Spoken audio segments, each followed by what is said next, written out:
Farmland at dito po ako sa Santa Maria, Laguna at dito pa rin po sa Barangay Bocal, Santa Maria, Laguna. So ang property ay ayan at ito po ang Barangay Road. Tapos may Barangay Road pa dun sa kabila ng property. Along the road siya, corner lot.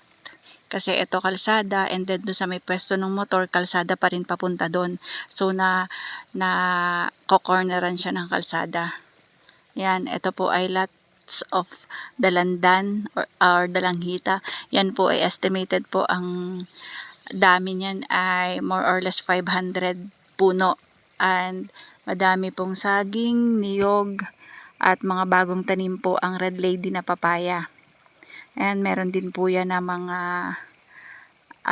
guyabano. So papasok po ako sa property, papunta po ako doon sa area.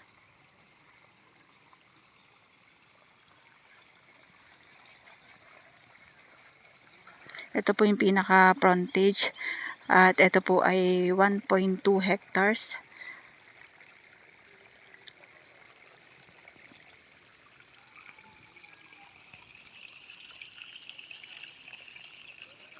May linya po ng kuryente and nga po at ang estimated nga din po na layo sa kalsada from cemented road ay 100 meters po. 100 meters away may signal ang cellphone, may signal ang internet connection.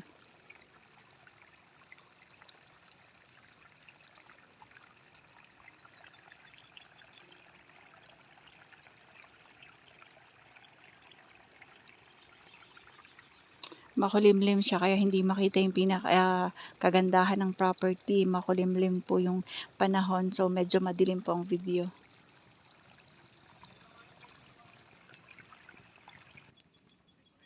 Ito po yung pinakaloob ng property. Ayan, kung makikita nyo mga bagong tanim po yan. Yan po yung tinatawag na red lady na papaya. So ito po ang mga dalandan. May mga bunga na din po.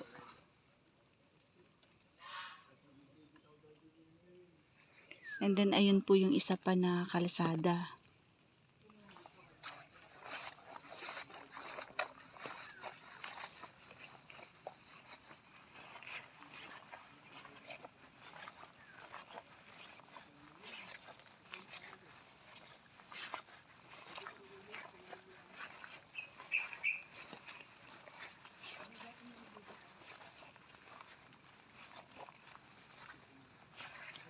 Yan o. Ito po ay gated na din po at libot na din po ng bakod na barbed wire po.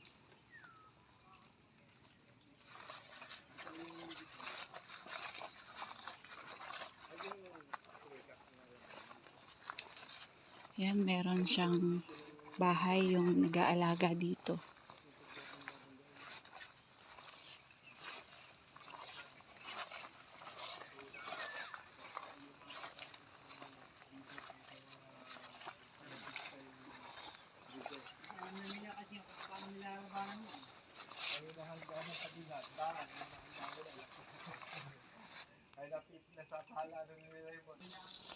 Yan po sobrang dami ng tanim na dalandan. So income generated po ang property na ito kasi gawa po ng saging at dalandan tsaka po niyog.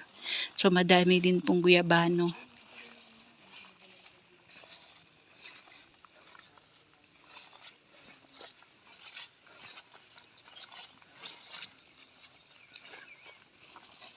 Ito po ay 1.2 hectares at located po sa barangay ng Santa Maria, Laguna.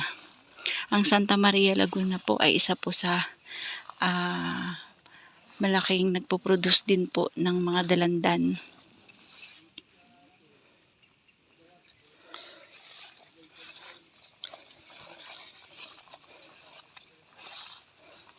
Slope din po ang property pero banayad lang.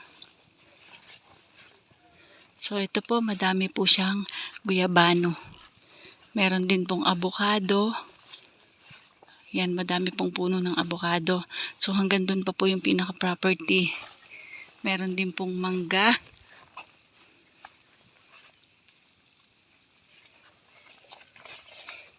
Nakakatuwa dito kasi malilinis yung farm nila. Kasi may nagbabantay. maintain nila na mabababa ang damo.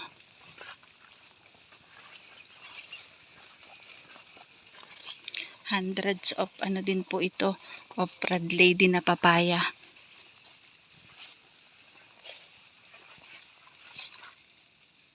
Yan yung pinakabakod.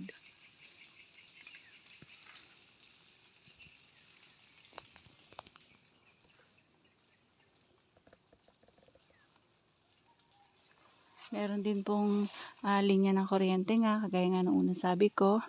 Ayan po. Kasi along the road po ang property.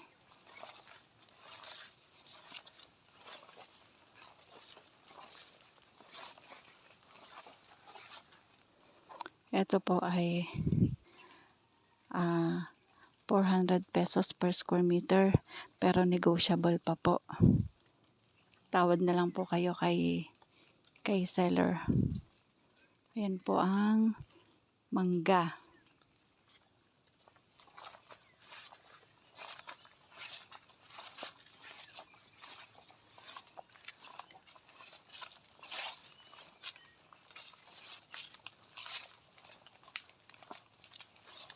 Ayan o, nasasayang lang ang Indian mango. Nang lalaglag lang yung mga mangga. Yan po ang malaking puno ng avocado. Parang may bunga din siya oh. Tapos santol.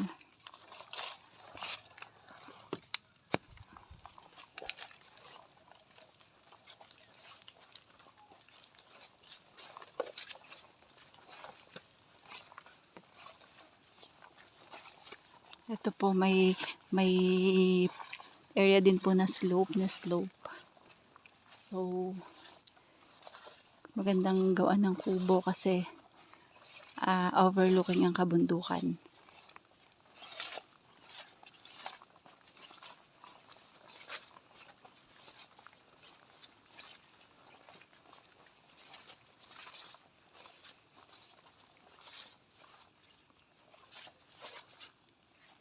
Yan, madami pong bunga ang mangga santol. Ang niyog, bago pa lang po siya namumunga.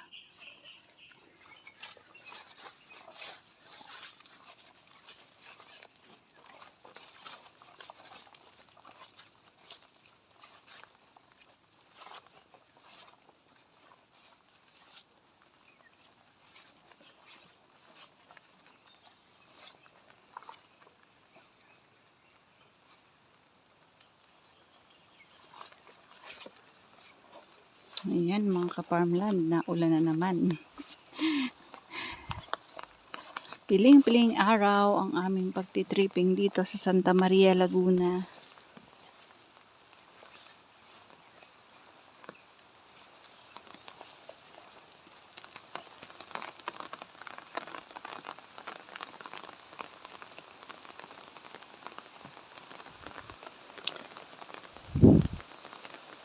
Yan.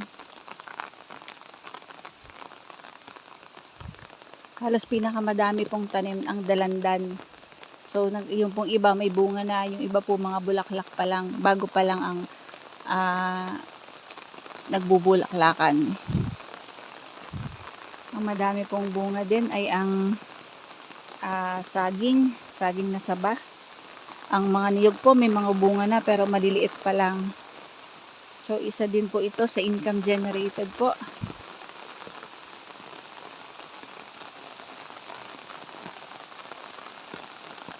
Ang kagandahan lang po nito kasi develop na, kumbaga, ayan, may bakod na, hindi na po magpapabakod ang makakabili.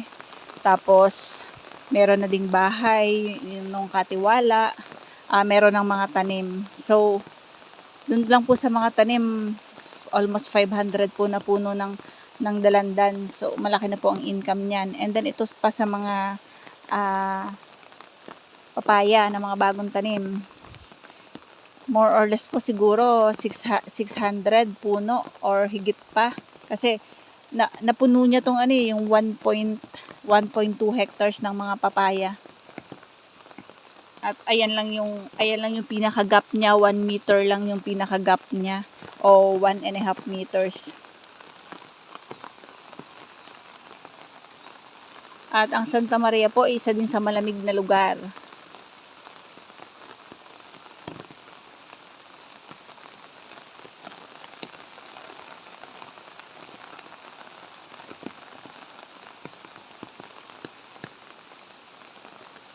So, paano mga farmland? Bye-bye po. See you for the next videos. God bless po sa ating lahat. Bye-bye.